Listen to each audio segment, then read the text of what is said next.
O maior fundo soberano do mundo reduziu seus investimentos no Brasil em quase 3 bilhões e 700 milhões de dólares, cerca de 19 bilhões de reais nos últimos 2 anos, período do governo Bolsonaro. Segundo o jornalista Jamil Chad, do portal UOL, ao contrário do que fez no Brasil, esse fundo de pensão do governo da Noruega ampliou seus investimentos no mundo no mesmo período. No total, 151 empresas brasileiras de vários setores contam com os recursos desse fundo. Uma das empresas afetadas pela redução dos investimentos foi a Vale, após uma avaliação do risco que a empresa representa para danos ambientais graves. A Corte Interamericana de Direitos Humanos realizou nesta terça-feira uma audiência pública no Superior Tribunal de Justiça em Brasília. Com pelo menos 185 povos indígenas isolados na América do Sul, muitos correndo risco de desaparecer por ação e omissão dos não indígenas. O objetivo foi julgar denúncias feitas contra o governo do Equador. O presente caso trata sobre a responsabilidade do Estado por violaciones a los derechos de los pueblos indígenas Tagaeri y Taraminani, que afectan su derecho a la autodeterminación y a su decisión de no contacto. A acusação é que o Equador não respeita o direito ao isolamento voluntário de povos indígenas, permitiu instalação de petroleira no território, não fez nada para impedir massacres ocorridos em 2003, 2006 e 2013, que mataram 30 indígenas, incluindo crianças, e forçou a separação de 2 irmãs que foram doadas a famílias diferentes depois que os pais foram assassinados há 10 anos. A gente espera que a Corte dê um parecer favorável aos povos indígenas, porque está claro a violação dos direitos humanos, está claro a violação aos direitos, inclusive garantidos na Constituição do Equador, sob a proteção de povos isolados, e também a proteção territorial de territórios indígenas no Equador.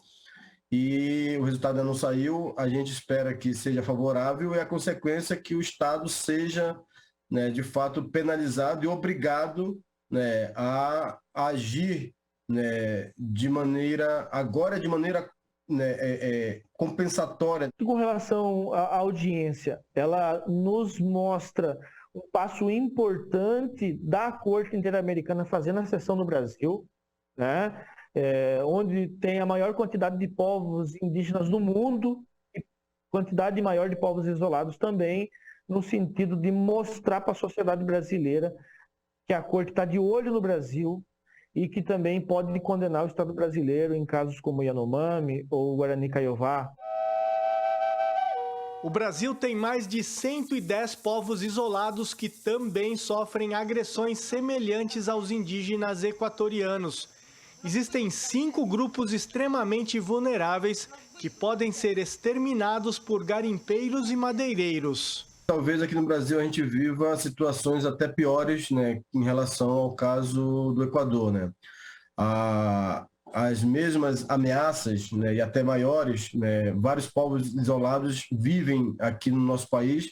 Vale destacar que a gente está falando do Brasil, o país que concentra maior número de povos ainda em isolamento voluntário no mundo, e que nos últimos anos as medidas de proteção que foram construídas para esses povos vêm sendo constantemente sucateadas e fragilizadas.